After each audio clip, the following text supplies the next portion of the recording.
본 방송에서 제공하는 투자 정보는 투자 판단에 대한 조언입니다. 방송에서 제공하는 주식의 가치, 가격 상승 및 가격 하락에 대해서는 방송사에서 보장하지 않습니다.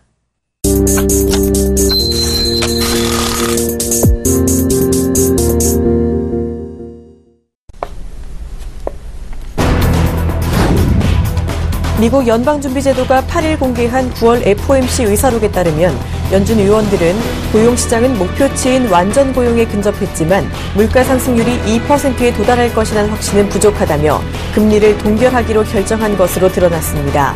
또 연준 의원들은 달러 강세와 유가 및 원자재 가격 하락이 물가 상승률을 더 낮출 수 있을 것으로 우려했습니다. 다만 시간이 지날수록 그 영향은 점차 희석될 것이라는 단서를 달았습니다.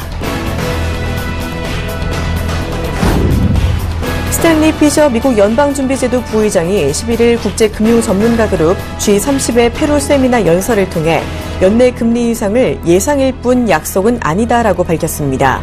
그는 글로벌 경제가 미국 경제 회복에 악영향을 줄 경우 언제든 금리 결정이 바뀔 수 있다면서 첫 번째 금리 인상 시점 및 연준의 금리 목표 조정은 전적으로 향후 경제의 진전 상황에 달려있다고 강조했습니다.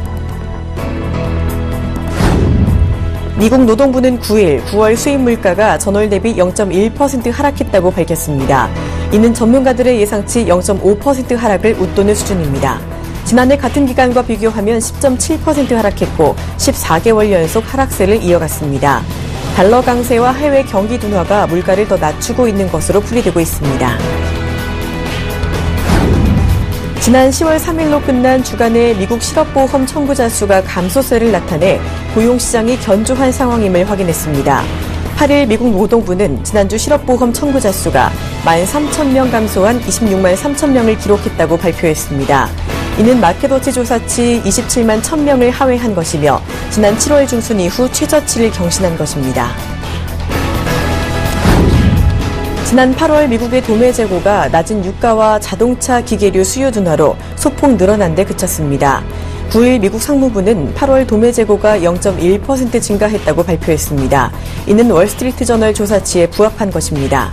한편 8월 도매 재고는 전년 대비로는 4.1% 늘어났습니다.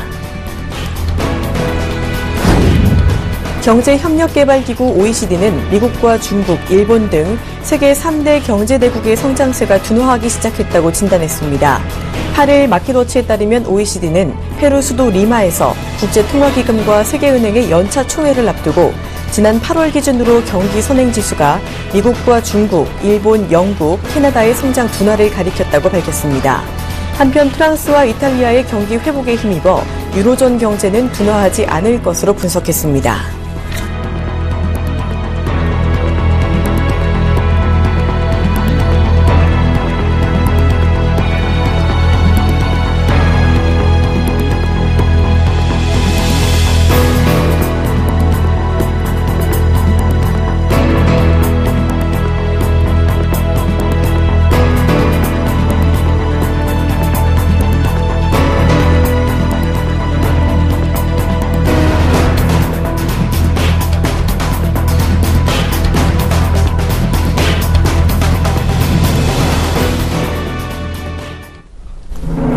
안녕하십니까. 출발증시와이드의 박진영입니다.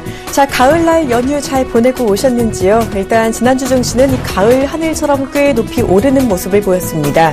하지만 조금 더 자세히 들여다보면 이 가을 날씨처럼 증시도 꽤 변동성이 적지 않았다라고 볼 수 있겠는데요.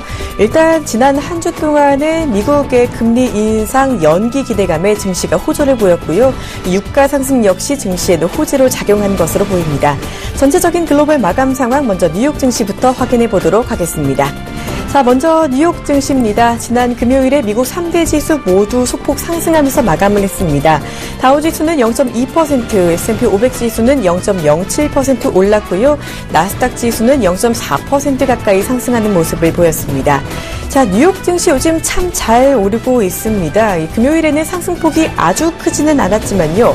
일단 지난 주간에 S&P 500 지수는 3.3% 상승하면서 최대 주간 상승률을 기록했고요. 또 다우지수 같은 같은 경우도 올 2월 이후에 가장 높은 상승률인 3.7%를 기록했습니다. 자, 지난주 증시 호조의 가장 큰 공시는요, 바로 금리 인상의 연기 기대감이었습니다. 일단 9월에 FOMC 회의록이 발표가 되고 이에 연준 위원들이 저물가에 대한 우려감을 갖고 있다라는 것이 드러나면서 증시는 조금 더 안심하는 모습을 보였습니다. 자, 이어서 유럽 마감 상황도 살펴보도록 하겠습니다. 유럽 증시도 금요일에 일제히 상승을 했었는데요. 영국은 0.65% 올랐고 독일 닥스 지수는 1%가량 상승했습니다. 프랑스 캬크 지수는 0.5% 넘게 오르면서 마감하는 모습을 보였는데요. 이 유럽 증시의 상승 역시 미국의 9월 FOMC 회의록의 결과에 따른 것으로 풀이가 되고 있습니다. 금리 인상이 당분간 어렵지 않겠느냐라는 전망을 시장이 호재로 받아들였고요. 아시아 증시의 상승도 유럽 시장에는 긍정적인 영향을 준 것으로 풀이가 되고 있습니다. 자, 그렇다면 이 아시아 증시도 살펴봐야겠죠. 아시아 증시 지난주 금요일에 좋은 상승 흐름을 보였습니다. 자, 먼저 중국 증시와 일본 증시 모두 1% 넘게 올랐습니다. 상해 종합지수가 1.3% 가까이 오르면서 3,180선을 넘어섰고요. 니케이 지수는 1.6% 넘게 오르는 모습 보였습니다. 일단 FOMC 의사록에서 이 위원들이 비둘기파적인 태도를 보였었고 또 목요일에 국제 유가가 급등했다라는 소식 역시 아시아 증시에는 호재로 작용한 것으로 보이고 있습니다. 자, 이처럼 아시아 증시가 금요일에 좋은 모습을 보이는 동안에 우리는 금요일에 한글날로 휴장을 했었죠. 우리 국내 마감 상황 목요일 증시 살펴보도록 하겠습니다. 자, 일단 코스피는요 0.68% 오르면서 2019포인트를 기록했습니다. 2020선을 눈앞에 두고 멈췄는데요. 이 코스닥은 반대로 0.7% 하락하면서 675포인트에 못 미치면서 4회째 약세를 이어갔습니다. 자, 목요일에 우리 국내 증시 일단 장중의 변동성이 꽤 컸습니다. 옵션 만기일이기도 했던 이날은요, 코스피와 코스닥 모두 장 초반에는 시원하게 상승하는 모습을 보이나 싶더니 이내 장중에 하락 반전하는 모습을 보였었죠. 코스피에서는 장 마감 직전에 이 프로그램 매수세가 들어오면서 마감 직전 10포인트나 급등하는 모습을 보였지만요, 코스닥은 이 반전에 실패하는 모습을 보였습니다. 자, 삼성전자의 어닝 서프라이즈 여파는 계속되었던 모양입니다. 이 목요일에 코스피 시장에서는 대형주 위주로 자금이 많이 유입이 됐습니다. 외국인은 코스피에서 1,800억 원 넘게 순매수했고요. 코스닥에서는 기관과 함께 외국인 파는 모습을 보였습니다. 자, 지난주에는요, 미국의 금리 인상의 연기 기대감 그리고 삼성전자에 대한 실적 호조로 국내 증시 괜찮은 모습을 보였습니다. 이번 주 증시 표정도 계속해서 지켜봐야겠죠. 출발 증시 와이드 지금 시작합니다.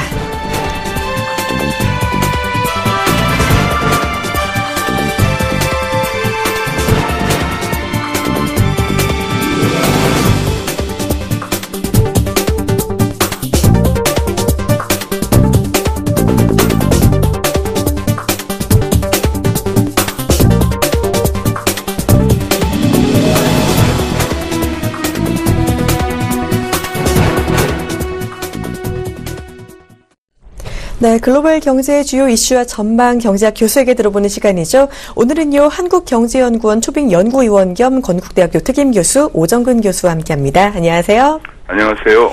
네, 일단 지난 한 주에 뉴욕 증시가 상당히 좋았습니다. 금리 인상이 연기될 것이다라는 기대감에 일제히 오름세를 보였었는데요.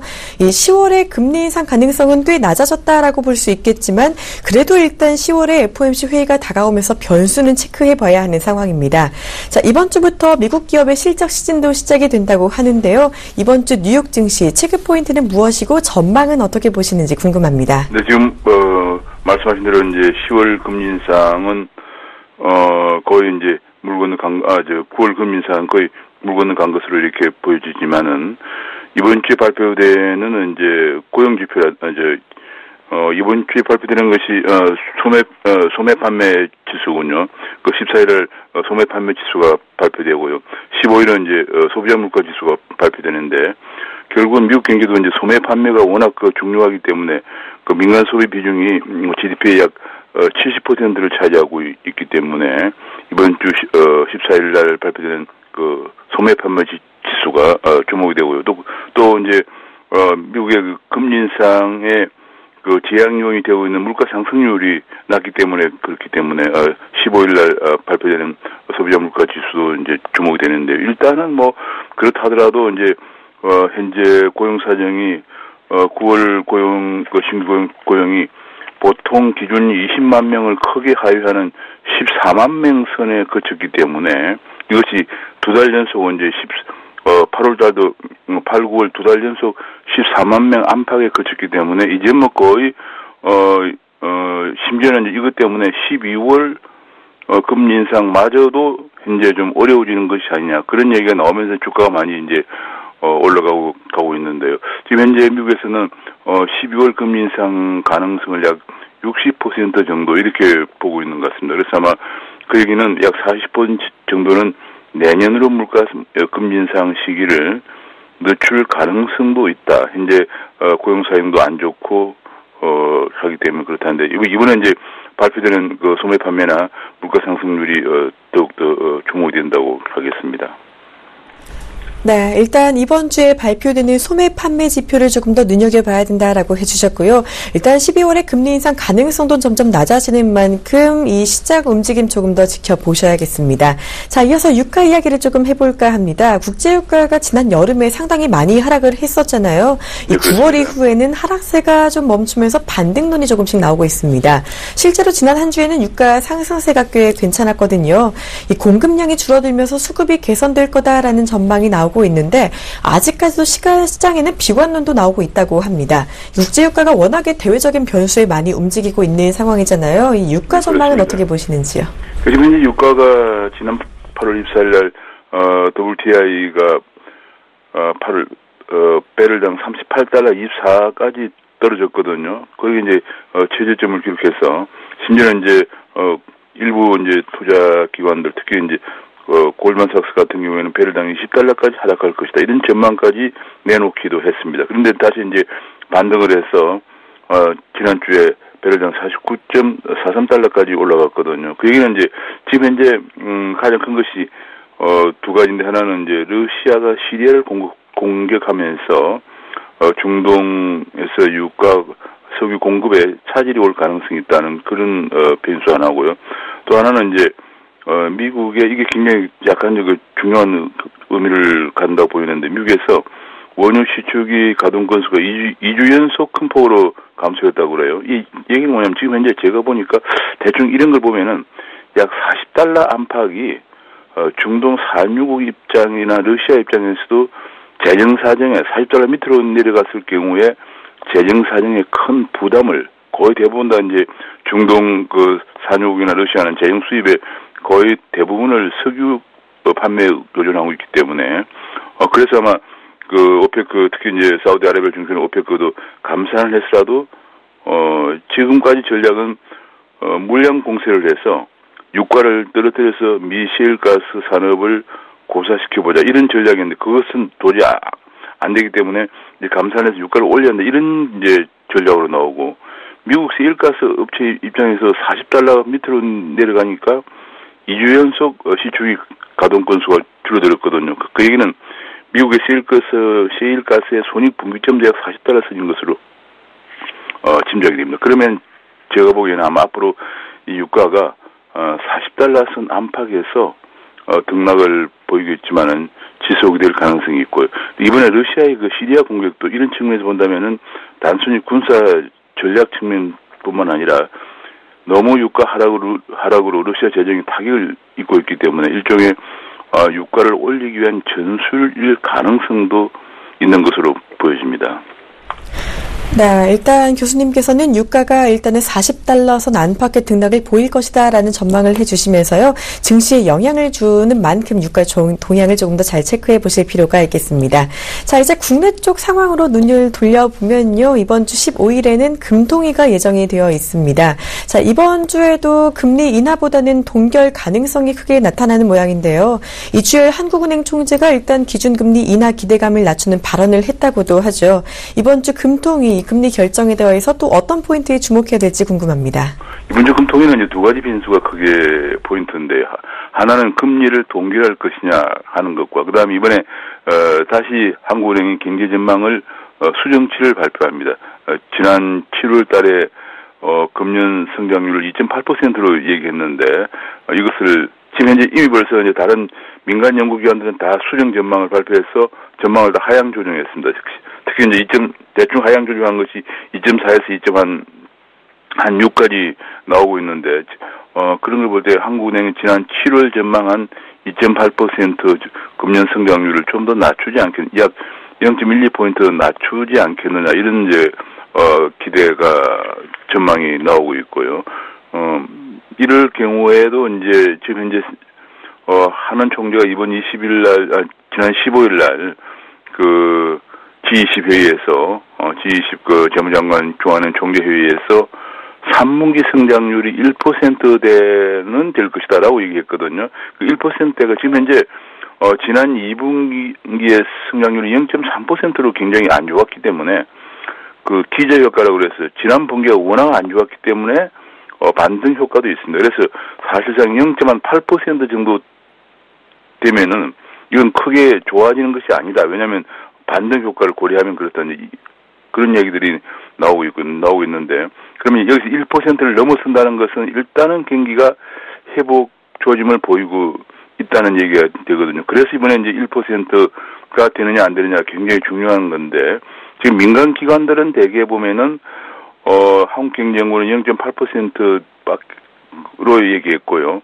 KDI라든지 국회 예산정책처도 1% 약간 하회하겠다는 얘기를 했고, 현대경제연구원이나 LG경제연구원은 1% 내외다, 0.9에서 1%대 초반까지 이렇게 얘기를 했거든요. 1% 내외 이렇게 얘기했기 때문에 제 생각으로 한국은행 전망도 여기에서 크게 벗어나지는 않고 아마 한 1에서 1.1% 정도 얘기가 나오지 않을까, 이런 생각을 가지고 있습니다. 만약 이렇게 된다 그러면은 한국은행이 3분기 성장률 1에서 1.1 정도 전망한다 그러면은 아마 이번 달에 시장의 기대와는 달리, 시장 기대는 미국 금리 인상이 지연되고 있기 때문에 그 기회를 우리가 활용해야, 경기 진작을 해서 활용해야 한다는 측면에서 금리를 좀 더 낮추어 주기를 기대하고 있지만은, 이번에 하는 총재의 발언을 미뤄볼 때 금리를 이번 달에는 동결하지 않겠느냐, 이렇게 보는 견해가 지배적입니다.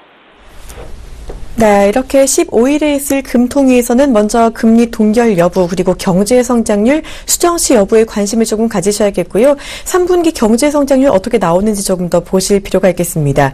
자, 말씀해 주신 대로 이주열 한국은행 총재는요, 올해 3분기 경제 성장률이 1%대를 달성할 것으로 예측하기도 했는데요.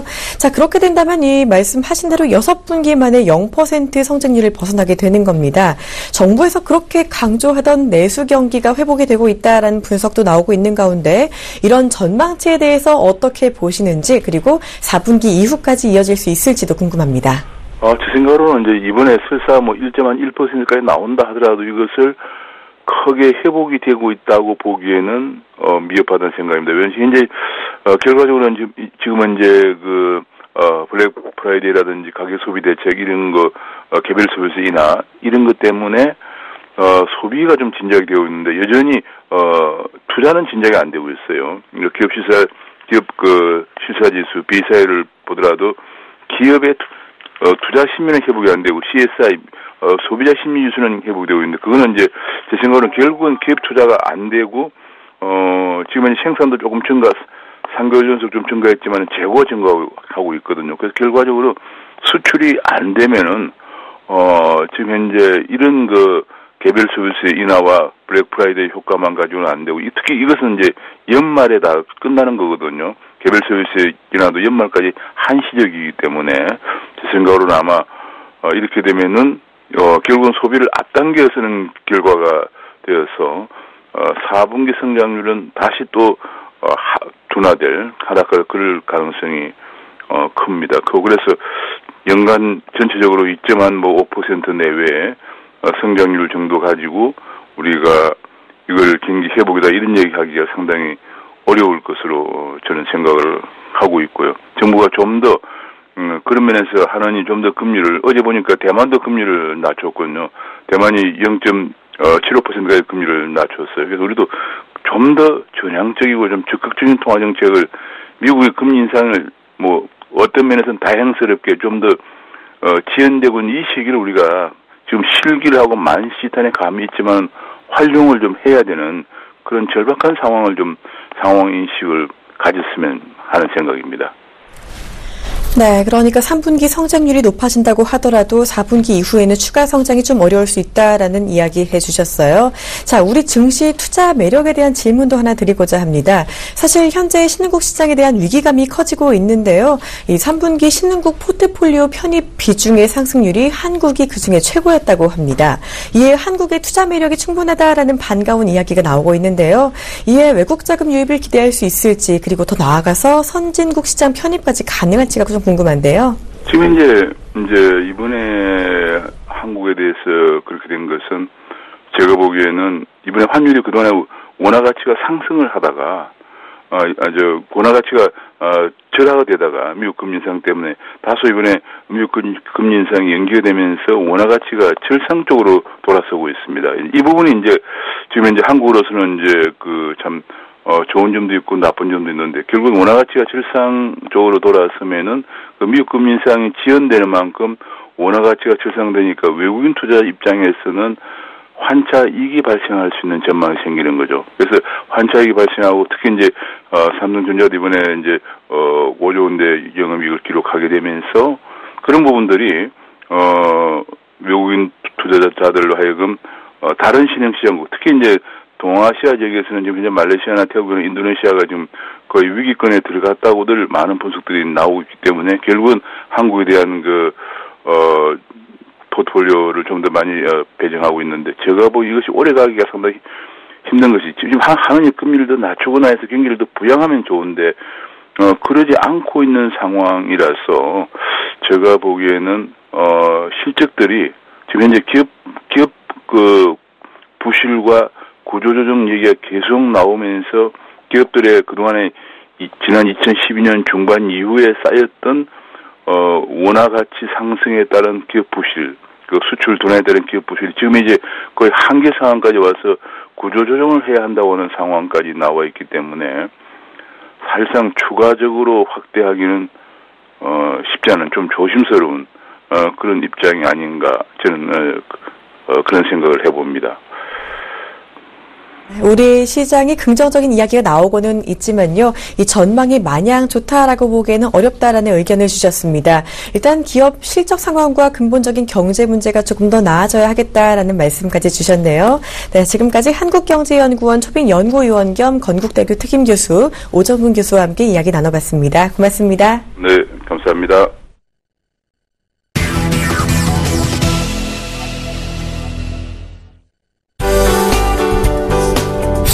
안녕하십니까. 신문 읽어준 남자 예명 모멘트입니다. 제가 감기가 좀 걸렸어요. 목이 완전히 갔습니다.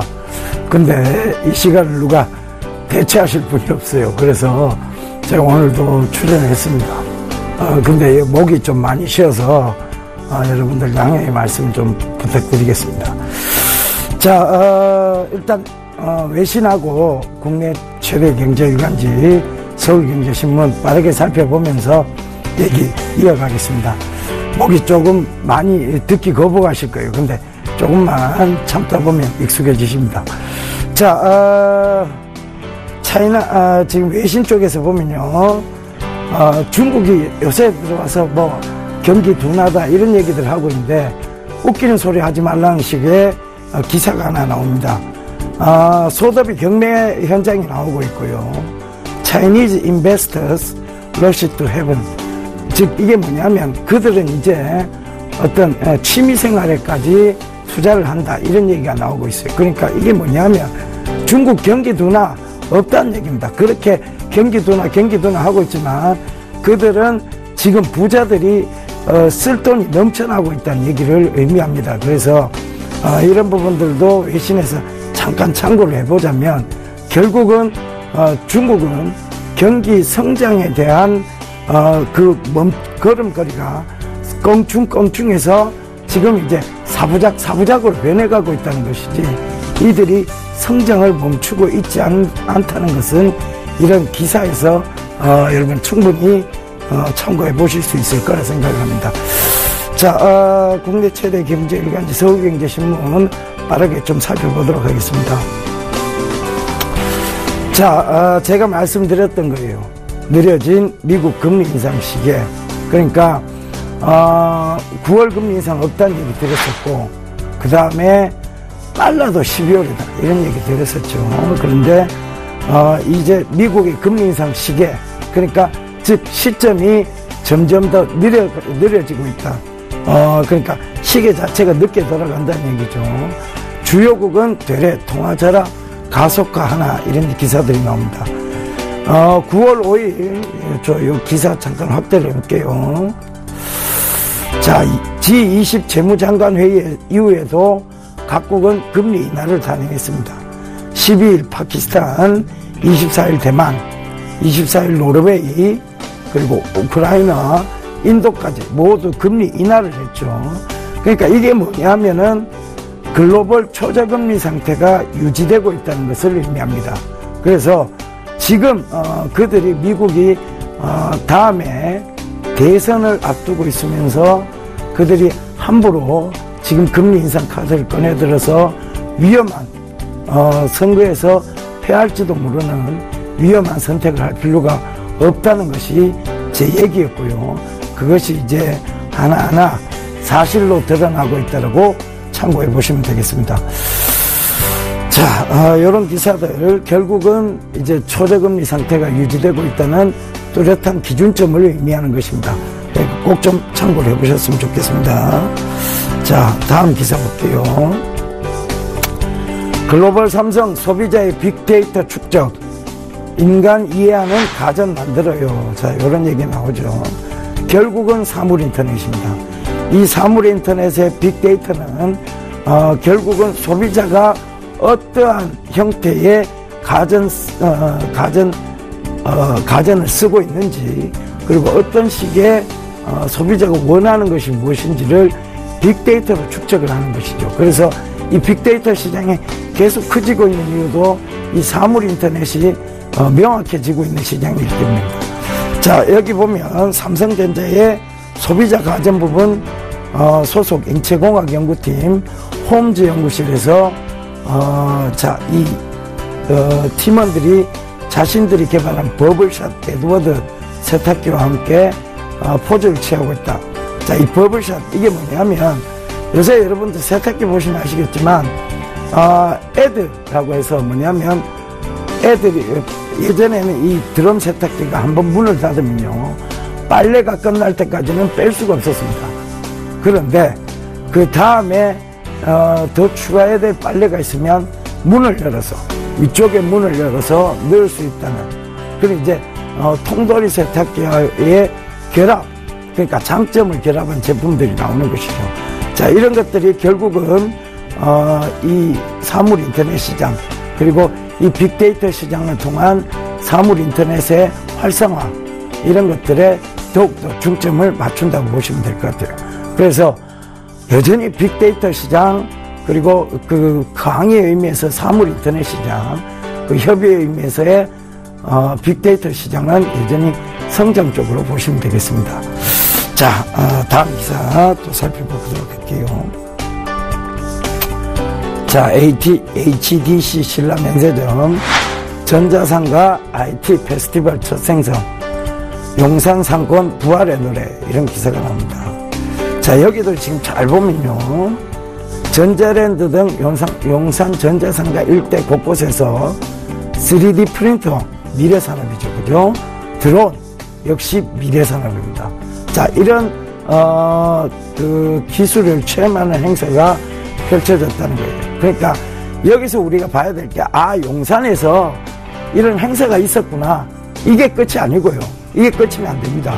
주식하시는 분들은 이 행사의 주요 제품이 뭐였느냐 3D 프린터, 드론 이거를 좀 보셔야 돼요. 그러니까 제가 3D 프린터 관련주들은 미래산업이다. 미래산업에 투자하고 있으면 여러분들이 결코 손해볼 일이 없다. 이런 얘기를 드렸죠. 그 이후에 STI하고 하이비전 시스템이 그리고 그 3D 프린터 관련주 중에서도 유일하게 실적 나오는 것이 STI다. 그래서 STI하고 하이비전 시스템이 그 이후로 계속 주가가 잘 갔습니다.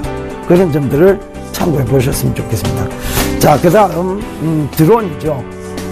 결국은 무인항공 무인항공 시스템에 대한 얘기인데 이런 부분들이 미래산업이다. 지금 무인항공 쪽에서도 보면 최근에 보면 퍼스텍이 다시 올라오고 있는 것이 이 드론과하고 관련이 있다고 보시면 되겠습니다. 그래서 이런 최신 기술 체험장, 이런 것들이 결국은 우리가 체험장이라는 것을 떠나서 이런 미래 산업이 드디어 이제 우리 가까이 왔다, 이렇게 좀 받아들이시면 이런 부분들이 이제 산업으로 어떻게 다가오고 있는지를 충분히 느끼실 겁니다. 자, 이 3D 프린터는요, 특히 지금은 기초적인 단계에서의 애들 장난감, 왕구 이런 쪽에 치중이 될 수밖에 없습니다. 뭔가를 만들어서 아이들한테 보여주는 것이죠. 그래서 지금은 기초적인 단계입니다만 이게 산업적인 단계로 넘어가면 자동차용 부품부터 시작해서 모든 것들이 이 앞으로의 미래 산업을 보장하는 것이 되겠죠. 그 점 꼭 좀 참고를 해보셨으면 좋겠습니다. 자, 또 IoT가 또 나옵니다. IoT 기술을 쇼트트랙에 적용했을 때의 모습. 자, 이 기사가 뭐냐면요, 태릉간 IoT 평창 메달 걱정 마, 이런 기사입니다. 그러니까 인터넷 오브 싱즈, 이 기술이 쇼트트랙에 적용했을 때 선수용의 센서 부착을 하고 주행궤도, 구간별 기록 등을 데이터를 전송하고 경기장 위치 인지, 센서 동작 분석, 시스템 동작 작동, 감독 코치, 구간별 선수 체력, 코너워크 자세 확인 등 실시간 확인이 가능하다. 즉 이제 스포츠에서조차 인터넷 오브 싱즈, 사물 인터넷, 웨어러블 디바이스, 즉 운동복에도 웨어러블 디바이스를 입힌다는 얘기입니다. 즉 이런 얘기들은 결국은 여기 밑에 기사에서도 나와있죠. 정보화진흥원 IoT 실증사업이다. 그러니까 인터넷 오브 싱즈의 실증사업이다, 이런 얘기가 나옵니다. 쇼트트랙 컬링에 우선 접목을 하고 센서, 클라우드, 빅데이터 이용. 자, 제가 센서 시장 얘기했죠, 그죠? 그래서 QSI라는 종목을 짚어드렸고요. 클라우드, 더존 비전하고 여러분 알티캐스트라는 종목을 짚어드렸어요. 그 다음에 빅데이터 역시 마찬가지입니다.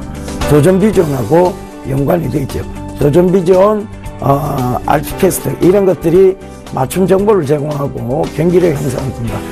자, 앞으로 있잖아요. 평창 올림픽이 열리게 되면, 동계 올림픽이 열리게 되면 이런 맞춤 정보 제공에 대한, 즉 방송용 맞춤 정보 제공에 대한 부분들은 알티캐스트라는 회사가 차지하게 되어 있습니다. 그래서 이런 부분들도 참고해 보시면 되면 결국은 이 빅데이터 클라우드 쪽에 여러분들이 투자하고 있는 것, 결코 미래 시장에 투자하고 있는 거기 때문에 겁날 게 없다는 얘기입니다. 그 점 꼭 좀 참고를 해 보십시오. 결국은 앞으로 펼쳐질 시장, 웨어러블 기기, 웨어러블 기기를 통해서 이 모바일 디바이스로 전송이 되고, 이를 통해 코치하고 감독이 맞춤형 분석 결과를 볼 수 있는 자료. 자, 이런 것이 스포츠와 이 사물 인터넷의 접목이라고 보시면 되겠습니다. 자, 정말 이 어떤 이제 뭔가 우리의 산업이 그리고 우리가 펼쳐지는 미래가 더욱더 이런 IoT를 통해서 풍성해지고 있다는 거, 그리고 그것이 편리함이 되는 순간 또 그것이 없어지면 불편함이 된다는 거, 그것이 중요한 사실인 것 같습니다. 자, 다음 기사 볼게요. 자, 기사는 일단 다 여러분들께 읽어드렸습니다. 자, 그래서 오늘 여러분들 주요 기사들의 내용은 뭐냐면 결국은 글로벌 초저금리 상태가 유지되고 있다는 것이죠.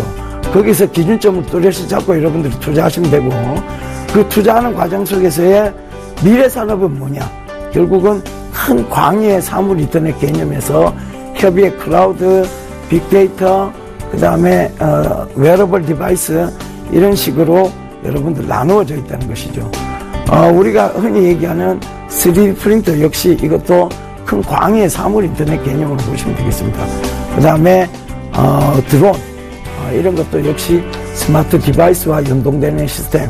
그러니까 결국은 인터넷 오브 싱즈와 이 광의 임의에서의 사물 인터넷에서의 조각조각 짜내지는 부분이라고 보시면 되겠습니다. 자, 여러분, 미래 산업에 투자하면 제가 결코 손해볼 일 없다, 이런 얘기 강조드렸는 만큼 꼭 좀 참고를 해보셨으면 좋겠습니다. 자, 오늘도 제가 투자 제안 한 말씀 드리고 듣기 싫은 목소리 빨리 물러가도록 하겠습니다.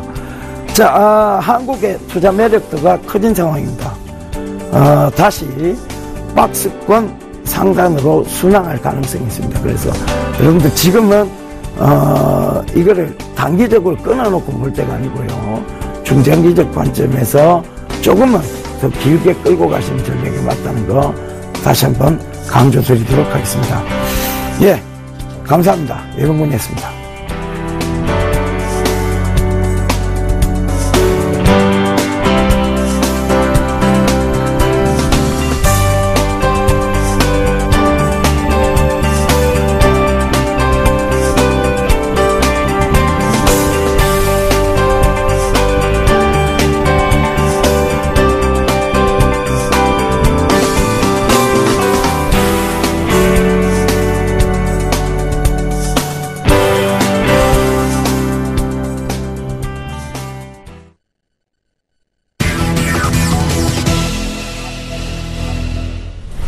본 방송에서 제공하는 투자 정보는 투자 판단에 대한 조언입니다. 해당 주식의 가치나 수익률에 대해서는 보장하지 않습니다.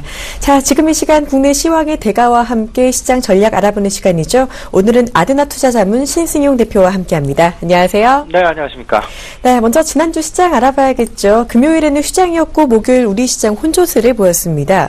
이 코스피와 코스닥 모두 전강 후약의 장세를 보이다가 코스피는 장 마감 직전에 또 프로그램 매수세 유입으로 급등했는데요. 우리 증시 전체적인 리뷰 부탁드립니다. 네, 지난 목요일 일단 선물 옵션 만기에 따라서 이제 그 장 중반에는 사실상 지수가 2000선 다소간에 조금 좀 약세 보이는 그런 모습들 보이다가 장 후반으로 갈수록 좀 지수에 힘을 받으면서 2019포인트 마감하는 그런 모습들, 0.7% 육박하는 상승 마감하는 그런 모습 보였습니다. 코스닥은 조금 좀 다른 양상을 좀 보였었죠. 지수 영향을 아무래도 이제 그 선물의 영향을 좀 덜 받다 보니까 상대적으로 코스닥 내에는 매기가 장 후반으로 갈수록 몰리지 않는 거래소와는 좀 상반되는 그런 모습을 보였다라고 말씀을 좀 정리할 수 있을 것 같습니다. 지난주 일단 있었던 가장 큰 어떤 그 시장의 변화라 하면 일단 그 중국 시장의 오랜 시간 휴장 이후 개장을 하는 그런 모습. 그나마 다행인 것으로 큰 폭의 상승 내지는 큰 폭의 하락 없이 변동성이 다소간 좀 줄어든 좀 눈치 보기의 양상이 좀 전개됐었다라고 정리가 될 수 있을 듯하고요. 미국의 어떤 그 영향 부분, 오히려 미국 금리 인상에 대한 지연 기대감이 커지고 있다라는 것. 최근에 나오고 있는 그런 뉴스들 좀 살펴본다면요. 올 연말 10월하고 지금 12월 FOMC 회의 남겨두고 있는데 올 12월에도 금리 인상이 안 될 가능성이 거의 한 63%에 이를 것이다라는 그런 월가에서의 어떤 그 전망치 지금 나오고 있다라는 것도 우리 시청자 여러분들 참고하셨으면 좋겠습니다. 그 얘기는 거꾸로 얘기를 하면 우리나라를 비롯한 전반적인 해외로의 어떤 그 자산 선호 현상이 좀 나타나면서 위험 자산 선호 현상이 나타나면서 우리 시장 내 최근 나타나고 있는 외국인 수급의 어떤 그 개선 부분과 일맥상통하는 부분이다라고 정리가 될 수 있을 듯하고요. 이런 부분들 이번 주에도 역시 기대해볼 만하다라고 말씀을 드릴 수 있겠습니다. 일단 거래소 지수 지난주 2000선에 안착하는 그런 모습 나타났습니다. 2019포인트 마감하는 그런 모습이었고요. 그다음에 이제 그 옵션 만기 일단 긍정적인 마무리가 나타났죠. 물론 오늘 같은 경우 이제 그 옵션 만기 상승, 선물 옵션 만기 상승에 따른 다소간의 조금 좀 눌림 장세가 있을 수도 있겠습니다만은 전체적인 지난 주말 우리가 휴장하는 한글날 외국 글로벌 증시 어떤 그 상승 영향 그대로 받으면서 우리 시장 일단 긍정적인 출발 예상된다라고 정리가 될 수 있을 듯합니다. 그리고 점점 시간이 지나갈수록 중소형 성장주에 대한 시장 내 매력도보다는 오히려 대형 경기 민감주에 대한 매력이 커지고 있다라는 부분들, 이 가장 큰 어떤 그 배경에는 외국인의 수급 개선이다라는 그런 부분이 자리 잡고 있습니다만은 그래도 시장의 전체적인 흐름, 어떤 그 무게 중심 자체는 대형주로 움직여가고 있다라는 부분들 꼭 좀 기억을 하셔야 될 것 같습니다. 또 한 가지 지난주에 있었던 뉴스 중에 하나가 이제 그 삼성전자의 그 긍정적인 실적 발표가 되겠는데요. 이로 인해서 중에서 삼성전자 하루에 10%가 넘는 상승을 보이는 그런 어떤 그 실적 발표 10월 7일이었죠. 잠정 실적 발표일엔 10% 넘는 상승도 나타났습니다. 이 부분도 계속 지금 이어져 가고 있다. 여기에 대한 평가 내지는 여기에 대한 어떤 그 분석을 살펴보면요. 삼성전자의 깜짝 실적의 뒷 배경에는 환율 효과가 매우 크다라는 것. 그렇다면 그 환율 효과에 어떤 그 긍정적인 영향을 받을 만한 업종 내지는 종목이 이번 실적 발표에서 어떤 종목들이 있는지 어떤 업종인지 또 하나의 관전 포인트가 될 것이다라는 부분을 또 하나의 시금석으로 삼아야 되겠다라고 말씀을 좀 드려보겠습니다. 지난주에 있었던 특징 업종 말씀을 좀 드려보면 TPP 타결에 의한 어떤 업종 간의 희비교차 나타났었죠. 자동차 업종 그리고 OEM 의류주 쌍방 간의 희비가 엇갈리는 그런 상황들 나타났었지만 다시금 이제 조금 좀 잠잠해지는 그런 분위기로 지금 변해져 가고 있고요. 그다음에 원칙은 이제 그리고 이제 지난주에 눈에 띄었던 업종 중에 하나가 이제 그 에너지를 비롯한 원자재 관련주가 되겠습니다. 계속 제가 이제 그 말씀드렸던 부분이 있었는데 최근에 이제 그 해외 뉴스를 본다 하더라도 유로존에 있는 그 글렌코어 그 광산주가 되겠습니다. 글렌코어에 대한 관심이 상당 부분 증가하고 있다라는 것. 그 얘기는 거꾸로 얘기를 하면 경기 개선과 맞물리면서 원자재와 관련된 종목군의 지금 현재 시장 내 관심이 집중되고 있다라는 것을 대변하고 있다라고 정리가 될 수 있습니다. 우리나라 정제 마진이 증가하고 있다라는 에너지주, 원유주, 정유주의 상승 나타났었고요. 그리고 구리를 비롯한 비철금속의 가격 상승과 맞물리면서 관련주들의 상승 나타났었다 정리가 됩니다. 중국 관광객 수 증가한다라는 얘기 계속 들려오고 있죠. 따라서 여행주 그리고 이제 화장품주, 카지노주까지도 시장 관심권역 안에 들어있다라는 부분들 기억하시면 좋겠습니다. 네, 지난주 리뷰 전체적으로 해주시면서 이번 주도 증시 괜찮을 것이다라는 반가운 전망까지 해주셨는데요. 말씀하신 대로 지난 목요일에 2020선을 눈앞에 두고 코스피가 2019포인트에 마감을 했습니다. 이에 2000선을 밑돌던 코스피 지수가 이제는 박스권을 돌파하지 않겠느냐라는 기대감이 나오고 있는데요. 요즘 또 대형주 위주로 오름세 보이고 있는 이 시장에서 그중에서도 대형 경기 민감주에 대한 관심 가져가자라고 해주셨는데 그중에서도 그렇다면 자세히 어떤 업종에 특히 관심을 가져보는 게 좋을까요? 예, 저는 이렇게 생각합니다. 앞서 이제 서두에서도 간단하게 말씀을 좀 드렸습니다만 삼성전자 깜짝 실적 발표에서 우리가 배울 것이 무엇이냐, 우리가 시금석으로 삼아야 될 것이 무엇이냐, 결국 두 가지였습니다. 전체적인 이제 그 비용 절감이라는 그 부분 하나 하고요. 두 번째는 이제 그 환율 효과에 대한 긍정적인 부분이 되겠습니다. 그렇다면 우리가 이때까지 계속해서 입이 마르도록 얘기를 해왔던 환율 효과 실질적으로 이번 3분기 실적 발표에 나타날 가능성이 가장 크다라고 좀 여겨지는데 왜냐하면 환율의 어떤 그 변동성 자체가 지난 3분기에 가장 크게 나타났었기 때문이겠죠. 평균 내 환율이 1120원에서 1160원 왔다 갔다 하는 그런 모습을 보여줬다라는 것. 그 전분기 같은 경우는 1100원에서 1120원 사이의 움직임. 하지만 이제 그 환율 상승의 그런 효과 3분기에 톡톡히 지금 나타날 가능성이 있다라는 부분들. IT 업종 그리고 삼성전자 수출을 많이 하는 삼성전자에서 그 정도 나타났었다라 하면 전체적으로 이제 그 수출 관련 경기 민감주 같은 경우에는 오히려 삼성전자보다 더 긍정적인 실적을 쏟아낼 수도 있다라는 기대감 가져보기에 충분한 그런 시기가 되었다라고 생각이 됩니다. 외국인의 관점, 최근에 이제 그 외국인의 수급이 개선되고 있는데 외국인의 수급 개선의 가장 중심점에는 경기 개선이라는 그런 어떤 그 배경이 지금 자리 잡고 있다라는 거. 그렇다면 경기 개선과 관련된 경기 민감 대형 수출주에 관심을 가져야 될 것이야. 그 얘기는 내구 수출재 그리고 필수 이제 그 소비재 이렇게 좀 나눠질 수 있을 듯한데요. 하지만 내구 소비재와 관련된 자동차 역시 우리가 꼭 관심 영역군에 넣어야 될 것이다. 물론 이제 한편에서는 TPP에 따른 나쁜 영향 얘기도 많이 하고 있는데 TPP 일단은 조금은 좀 상당 기간 시간이 좀 걸릴 그런 이슈이기도 하고요. 이미 이제 한 차례 지나갔기 때문에 시장 내 다시금 어떤 그 발목을 잡을 만한 어떤 그런 상황으로 치닫기에는 조금 다소간 좀 약한 재료이다라는 그런 생각이 좀 많이 듭니다. 오히려 3분기 실적 시즌 이번 주 이제 시작이 되었습니다. 3분기 실적과 관련된 자동차주에 대한 관심 계속 좀 가질 필요가 있어 보인다. 그리고 더 나아가서 원유와 이제 원자재와 관련된 소재주를 얘기를 얘기를 하는 거죠. 화학 관련주들 계속 관심을 가져야 되겠다라고 정리를 해드리겠습니다. 네, 무엇보다도 환율 수혜주에 관심을 가져보자라는 말씀해 주시면서요. 자동차주와 화학주 꼭 기억해 주시는 게 좋겠습니다. 자, 요즘 이슈가 되는 것이 또 지난 9월부터 시작됐던 코리아 그랜드 세일입니다. 올해 처음으로 또 한국판 블랙 프라이데이 정부 주도 할인 행사를 진행을 하기도 했는데요. 반응이 상당히 좋았다고 하죠. 이에 내년부터 또 매년 시행할 거다 이런 이야기도 나오고 있는데요. 실제로 요우커의 수혜를 받은 종목도 많았는데 코리아 그랜드 세일 효과 계속 지속이 될 수 있을까요? 예, 저는 이제 두 가지 관점에서 좀 말씀을 좀 드리고 싶습니다. 첫 번째는 코리아 그랜드 세일의 속 내면에는 어떤 부분이 있겠느냐라는 그 부분 하나고요. 두 번째는 이게 과연 이제 지금 현재 시기적으로 단편적으로 끝날 이슈이냐 아니면 지속될 이슈이냐. 지금 사실상 코리아 그랜드 세일과 관련해서 시장 내에 관심을 가졌던 업종군은 유통주와 소비재주였습니다.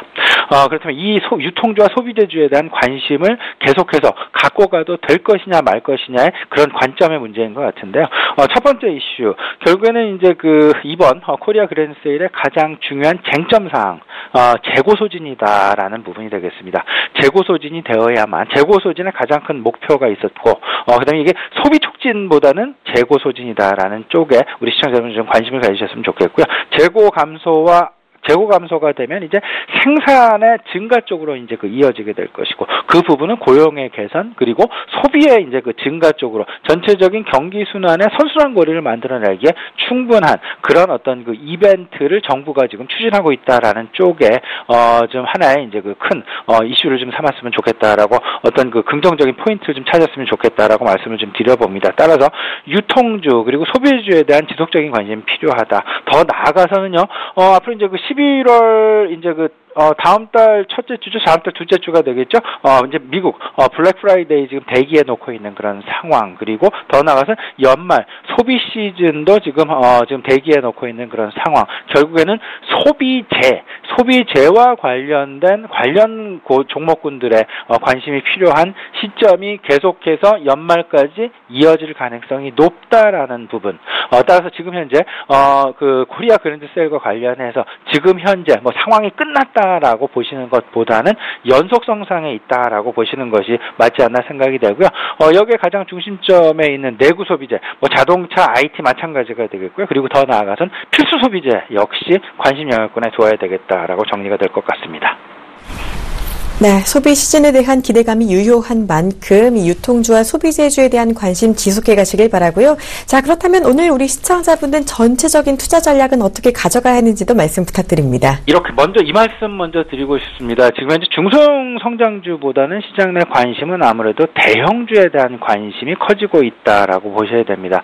가장 중요한 배경에는 외국인의 수급 개선이 뒷받침하고 있다라고 보셔야 될 것 같고요. 그 얘기는 결국에는 금리 인상에 대한 우려감이 완화되어 가고 있고, 전체적인 그림에서 어떤 우려감보다는 다소는 지금 현재 안도레일러가 조금 더 펼쳐질 가능성이 높다라는 쪽에 지금 시장의 관심이 집중되고 있다라는 것. 그렇다라면 지수의 어떤 박스권 돌파 가능성도 조심스럽게 한번 기대해 볼 만하다라고 말씀을 좀 드려보고요. 오히려 지난주에 나타났었던 거래소 지수의 상승, 하지만 코스닥 지수의 반락 부분, 이 부분이 이번 주에도 계속될 가능성이 분명히 있어 보인다라는 것. 일단 대형주 쪽에, 경기민감 대형주 쪽에 좀 관심을 가져보자 말씀을 좀 드려보고요. 아울러서 또 한 가지 있죠. 왜 경기민감 대형주에 관심을 가져야 되느냐. 지금 3분기 기업실적 시즌이 이제 시작이 되었습니다. 중소형주의 기업실적 발표는 11월 초가 되겠습니다. 10월 말까지는 대형주에 대한 3분기 기업실적 발표가 예정이 되어 있다라는 것. 그렇다라면 시장의 관심은 자연스럽게 대형주로 쏠릴 수밖에 없다라는 것. 이 시기적인 어떤 그런 관점도 한번 생각을 해보실 필요가 있어 보이고요.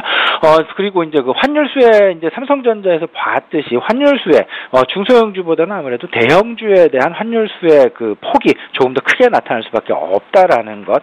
모든 것이 지금 대부분의 조건들이 지금 중소형 성장주보다는 대형 경기 민감주에 대한 관심을 갖게끔 만드는 그런 분위기가 형성되고 있다라고 보셔야 될 것 같습니다. 더 나아가서 간헐적으로 이제 정부 정책 수혜주 계속 관심을 가져야 될 것 같고요. 중국 소비주 역시 계속 관심을 가져야 될 것이다. 더 나아가서 앞서서 말씀을 드렸습니다. 있습니다. 에너지주 그리고 원자재 관련한 뭐 비철금속주 마찬가지가 되겠습니다. 좀 계속되는 관심권역에 넣어야 될 것 같고요. 다소간 좀 피해야 할 만한 업종 종목 말씀을 좀 드려본다라면 조선주 조금 뭐 그 대우조선 해양에 대해서 추가적으로 1조 원 가량의 부실 가능성이 있다라는 얘기도 지금 나오고 있다라는 것 역시 조선주 아직까지는 좀 섣부르게 그 진입하기에는 조금 좀 위험한 부분이 있다라는 부분 아울러서 우리 시청자 여러분께 참고삼아 말씀드리겠습니다. 네, 외국인 수급이 받쳐주는 대형주에 대한 관심 특히 강조해 주셨고요. 이 조선주는 조금 더 주의하자라는 말씀까지 해주셨습니다. 꼭 기억하시고 대처 잘 하시길 바랍니다. 자, 지금까지 국내 시황 전망과 전략 아데나 투자자문 신승용 대표와 함께 알아봤습니다. 고맙습니다. 네, 감사합니다.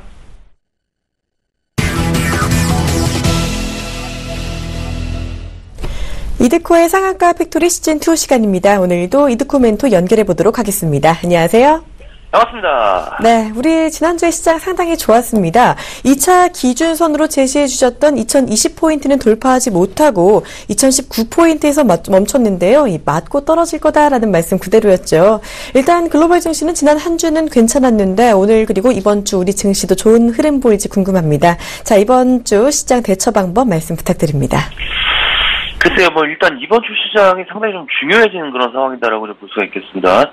일단 10월 내내 말씀을 드렸던 박스권 돌파형의 시장, 1차적으로 1980포인트를, 1800포인트부터 이제 말씀을 드리면서 포트 이끌고 가자라고 좀 말씀드렸던 부분들.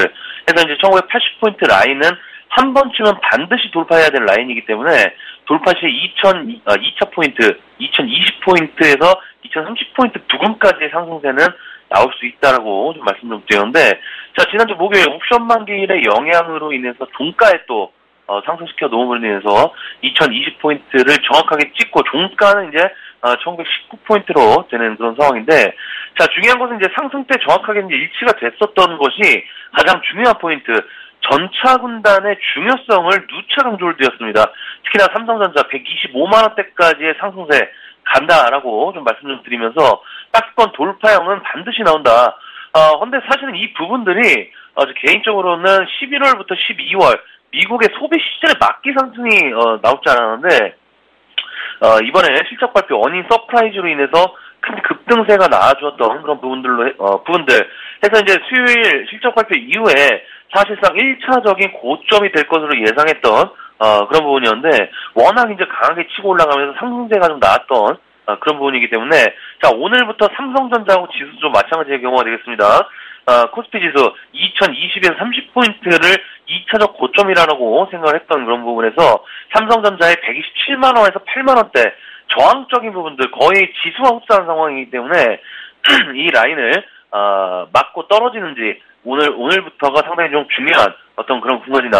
자, 결국 이제 삼성전자 실적 발표할 때 4% 갭상승 출발했죠. 4% 갭상승 출발한 이후에 8%까지 급등이 좀 나왔는데 그 갭상승 출발한 것에 대한 갭은 반드시 매울 확률이 상당히 높기 때문에 이번 주 시장 1800 초반에서부터 끌고 오신 분들, 수익 중심 분들은 수익을 일부 챙기시고 새로운 포트로 구성하시는 것도 나쁘지 않다라고 좀 생각하고 있는 부분이기 때문에 지수가 상당히 중요한 그런 기로에 서 있는 그런 구간이다라는 점 잊지 않고 대응을 잘 하셔야 되는 그런 부분이다라고 좀 말씀 좀 드리도록 하겠고요.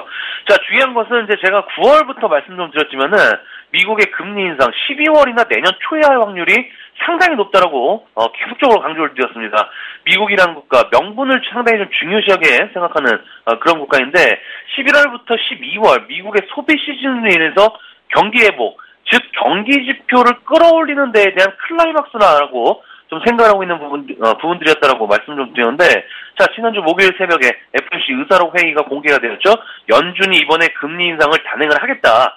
하지만 12월에 갈 가능성이 높아졌다라고, 결국 이제 고용은 좋아졌지만은 인플레이션에 대한 불확실성의 부분들이 지적이 된 상황이기 때문에 결국 그것을 경기 지표 11월부터 12월에 끌어올릴 확률이 상당히 높다. 해서 이제 지수 결국 이제 이번에 지수 고점 맞고 떨어지더라도 상승 포지션으로 구축이 가능한 그런 상황이기 때문에 포트 구성 잘 하셔야 승부가 가능하다는 점 또한 인지를 하고 계시는 것이 현명한 부분이지 않나 싶습니다.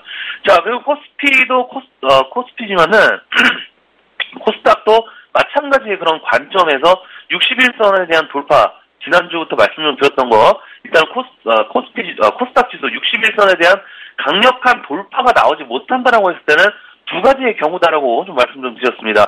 자, 첫 번째는 기간 조정을 통해서 우하향하고 있는 이 61선 저항을 지지로 만드는 변화적인 시간들을 줘야 된다. 두 번째는 강력한 돌파가 나와서 유동성의 힘으로 밀어붙이는 부분들에 대해서 우리가 한번 살펴봐야 된다. 지난주에 누차 강조를 좀 드리면서 이번에 61선 저항을 기간 조정으로 받는다라고 했을 때 어느 정도 조정권이 예상이 된다라고 좀 말씀 좀 드리면서 자, 우리 포트에 있던 NHN 엔터 최고가에 매도한 이후에 흘러내리는 부분들, 에스텍 파워도 최고가에 매도하고 흘러내리는 부분, 결국 이제 포트를 한번 갈아 끼는 것에 대해서 집중을 하자라고 말씀 좀 드렸던 부분이기 때문에 일단 저희는 지금 상황에서 현금 비중이 일단은 상당히 좀 높은 그런 부분이 되어 있고요. 자, 중요한 것은 이제 지난번에도 좀 말씀 좀 드렸지만은 이번에 코스닥 시장 사실상 610포인트에서 700포인트 부근까지 90포인트가 올라온 그런 부분이기 때문에 차익 실현 물량도 나올 때가 됐다라고 지금 생각하고 흘러내리고 있는 그런 상황이기 때문에 이런 변동성이 큰 시장일수록 단기성 매매 치중하지 말고 재미난 종목과 섹터 여러 개 있기 때문에 주식할 때 있어서 가장 중요한 비중 관리만 철저히 해서 바닥주들 지속적으로 매집하자라고 좀 말씀 좀 드렸던 부분이기 때문에 하루 여유 있게 하루하루 주가에 연연하기보다는 여유를 가지고 시장 차분히 대응해야 이번 하반기부터 총선 때까지 승부를 걸 수 있다라고 누차 말씀 좀 드렸기 때문에 포트 관리 잘 하셔서 하반기 잘 마무리 지으셔야 되는 그런 상황이다라고 좀 볼 수가 있겠습니다.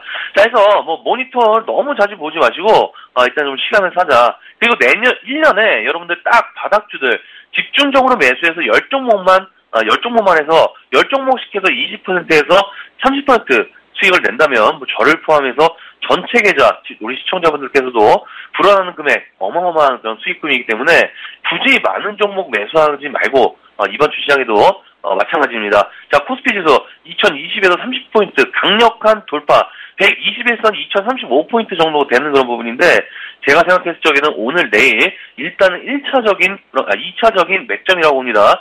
특히나 대형주들 바닥권에서 올라온 대형주들 적산병이라는 점 해서 한번 맞고 떨어진 이후에 눌림목으로 갈 확률 그것이 이제 삼성전자 실적 발표 때의 갭 4% 정도 상승 출발이 일단 조금 애매한 그런 상황이다라고 생각하고 있기 때문에 특히나 코스닥 지수 상당히 중요하다는 점.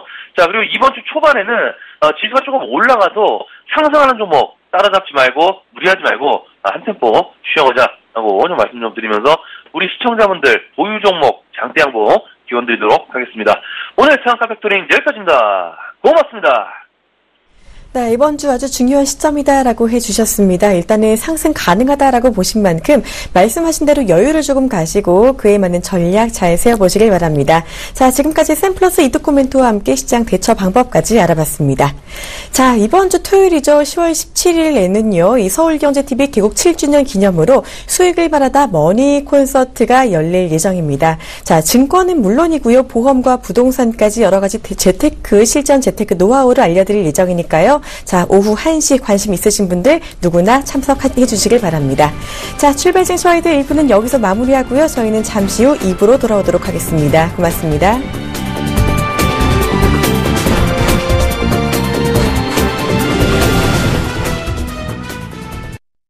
본 방송에서 제공하는 투자 정보는 투자 판단에 대한 조언입니다. 방송에서 제공하는 주식의 가치, 가격 상승 및 가격 하락에 대해서는 방송사에서 보장하지 않습니다.